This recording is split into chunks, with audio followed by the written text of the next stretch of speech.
ಸಿ.ಇ.ಟಿ result ಎಲ್ಲ announce ಆದ ನಂತರ ತುಂಬ ವಿದ್ಯಾರ್ಥಿಗಳು ಪ್ರಶ್ನೆಗಳನ್ನು ಕೇಳ್ತಿದ್ರು. ನಮ್ಮ ರ್ಯಾಂಕ್ 1,00,000ಕ್ಕಿಂತ ಜಾಸ್ತಿ ಇದೆ, ನಮಗೆ ಸೀಟ್ ಸಿಗುತ್ತಾ ಅಂತ ಹೇಳಿ. ಹಲವಾರು ವಿಡಿಯೋಸ್ಗಳಲ್ಲಿ ಮಾಹಿತಿಯನ್ನು ತಿಳಿಸ್ಕೊಟ್ಟಿದ್ದೀವಿ. ಇನ್ನಷ್ಟು ಡೀಟೇಲ್ ಆಗಿ ಇನ್ನಷ್ಟು ಇನ್ಫಾರ್ಮೇಷನ್ಸ್ಗಳನ್ನು ಈ ವಿಡಿಯೋದಲ್ಲಿ ತಿಳ್ಕೊತಾ ಹೋಗೋಣ. ವಿಡಿಯೋವನ್ನು ಸ್ಟಾರ್ಟ್ ಮಾಡ್ತೀನಿ. ಅದಕ್ಕಿಂತ ಮೊದಲು ನೀವಿನ್ನೂ ನಮ್ಮ ಚಾನೆಲ್ಗೆ ಸಬ್ಸ್ಕ್ರೈಬ್ ಮಾಡದೇ ಇದ್ರೆ ಈ ಕೂಡಲೇ ಚಾನೆಲ್ಗೆ ಸಬ್ಸ್ಕ್ರೈಬ್ ಮಾಡ್ಕೊಳ್ಳಿ ಮತ್ತು ಲೈಕ್ ಮಾಡಿ. ಈಗ ನಾವು ಮಾಹಿತಿಯನ್ನು ತಿಳ್ಕೊತಾ ಹೋಗೋಣ. ಸೊ ಹೌದು, ಈಗ ಹೇಳ್ತಕ್ಕಂಥ ಮಾಹಿತಿ ಬಂದ್ಬಿಟ್ಟು 1,00,000ಕ್ಕಿಂತ ಹೆಚ್ಚು ರ್ಯಾಂಕನ್ನು ಪಡ್ಕೊಂಡಿರ್ತಕ್ಕಂಥ ವಿದ್ಯಾರ್ಥಿಗಳಿಗೆ ಅಪ್ಲೈ ಆಗ್ತಕ್ಕಂಥದ್ದು. ಸೊ ನೀವು ಚೆನ್ನಾಗಿ ಸ್ಕೋರ್ ಮಾಡಿದರೆ, ಒಂದು 25K ಒಳಗಡೆ ಇದ್ರೆ, ಸೊ ನಿಮ್ಗೆ ಗೊತ್ತಿರುತ್ತೆ ಯಾವ ರೀತಿ ಹ್ಯಾಂಡಲ್ ಮಾಡಬೇಕು ಅವನ್ನೆಲ್ಲ ಅಂತ ಹೇಳಿ. ಸೊ 1,00,000 ದಾಟಿರ್ತಕ್ಕಂಥ ವಿದ್ಯಾರ್ಥಿಗಳು ಕನ್ಫ್ಯೂಷನಲ್ಲಿ ಇರ್ತೀರಾ, ಸೊ ಸೀಟ್ ಸಿಗುತ್ತಾ ಇಲ್ವಾ ಅಂತ ಹೇಳಿ. ಇದರ ಬಗ್ಗೆ ಮಾಹಿತಿಯನ್ನು ಈಗ ತಿಳ್ಕೊತಾ ಹೋಗೋಣ. ಹೌದು, KCET ರಿಸಲ್ಟ್ ಅನೌನ್ಸ್ ಆದ ನಂತರ ನಿಮ್ಮ ರ್ಯಾಂಕ್ 1,00,000 ದಾಟಿದ್ರೆ ಸೀಟ್ ಸಿಗುತ್ತಾ ಅಂತಂದರೆ ಖಂಡಿತವಾಗ್ಲೂ ಸಿಗುತ್ತೆ, ಬಟ್ ಸ್ವಲ್ಪ ಪ್ರೋಸೆಸ್ ಇರತಕ್ಕಂಥದ್ದು, ಅದನ್ನ ತಿಳ್ಕೊಬಿಡಿ. ಸೊ ಏನಂತಂದರೆ, ಮೊದಲಿಗೆ ನಿಮ್ಮ ಪ್ರಿಯಾರಿಟಿ ಕರೆಕ್ಟಾಗಿರಬೇಕಾಗಿರುತ್ತೆ. ಓಕೆನಾ? ಸೊ ತುಂಬ ವಿದ್ಯಾರ್ಥಿಗಳು ಕನ್ಫ್ಯೂಸ್ ಮಾಡಿಕೊಂಡು ಆಪ್ಷನ್ ಎಂಟ್ರಿಲಿ ಏನು ಮಾಡ್ತಾರೆ ಗೊತ್ತಾ, ಪ್ರಿಯಾರಿಟೀಸನ್ನು ನಿಮಗೆ ಯೋಚನೆ ಇಲ್ದಿದ್ದಾಗೇ ಚೇಂಜ್ ಮಾಡಾಕ್ಬಿಡ್ತಾರೆ.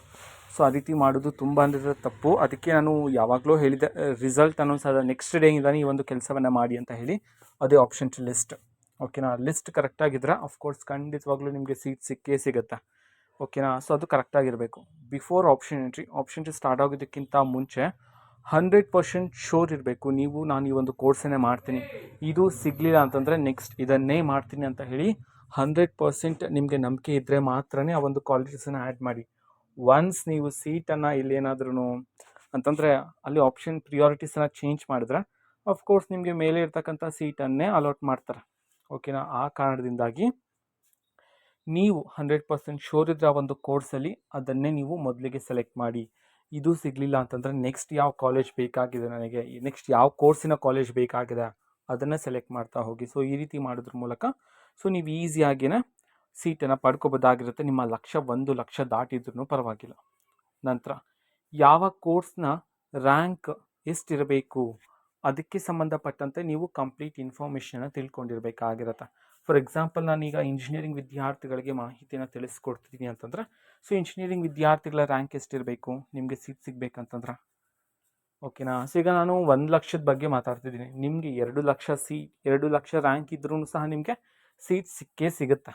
ಓಕೆನಾ? ಸೊ ಟೆನ್ಷನ್ ಮಾಡ್ಕೊಳ್ತಕ್ಕಂಥ ಅವಶ್ಯಕತೆ ಇರೋದಿಲ್ಲ. ಬಟ್ ಬೇರೆ ಕೋರ್ಸ್ಗಳಿಗೆ ಇಂತಿಷ್ಟೇ ರ್ಯಾಂಕ್ಸ್ ಇರಬೇಕು ಅಂತ ಹೇಳಿ ಮಾಹಿತಿ ಇದೆ.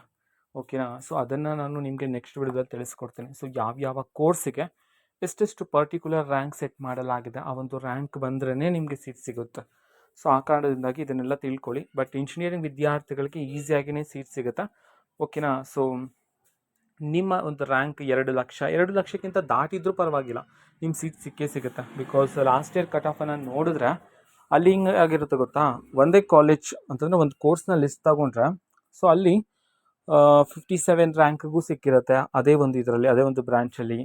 ಅದೇ ರೀತಿ 2 lakh ಪ್ಲಸ್ಗೂ ವಿದ್ಯಾರ್ಥಿಗಳಿಗೂ ಸಿಕ್ಕಿರುತ್ತೆ. ಕ್ಯಾಟಗರಿ ವೈಸ್ ಚೇಂಜ್ ಆಗಿರುತ್ತೆ. ಬಟ್ ಅಲ್ಲಿ ಏನಾಗಿರುತ್ತೆ ಗೊತ್ತಾ, ಕಾಲೇಜ್ ಚೇಂಜ್ ಆಗಿರುತ್ತೆ ಆ್ಯಂಡ್ ಬ್ರಾಂಚು ಸಹ ಕೆಲವೊಮ್ಮೆ ಚೇಂಜ್ ಆಗಿರುತ್ತೆ.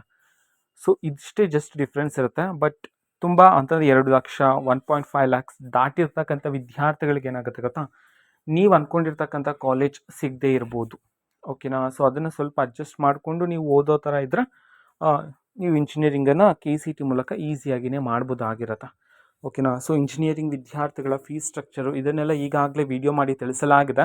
ಚಾನಲಲ್ಲಿ ವಿಡಿಯೋ ಇದೆ, ವಿದ್ಯಾರ್ಥಿಗಳು ನೋಡಿ ತಿಳ್ಕೊಬೋದಾಗಿರುತ್ತೆ. ಮಾಹಿತಿ ಇಷ್ಟ ಆಗಿದ್ರೆ ನಿಮ್ಮ ಫ್ರೆಂಡ್ಸ್ ಆ್ಯಂಡ್ ಫ್ಯಾಮಿಲಿ ಮೆಂಬರ್ಸ್ಗೂ ಸಹ ವಿಡಿಯೋವನ್ನು ಶೇರ್ ಮಾಡಿ. ಜೊತೆಗೆ ಚಾನಲ್ಗೆ ಸಬ್ಸ್ಕ್ರೈಬ್ ಮಾಡಿಕೊಂಡು ಸಪೋರ್ಟ್ ಮಾಡಿ.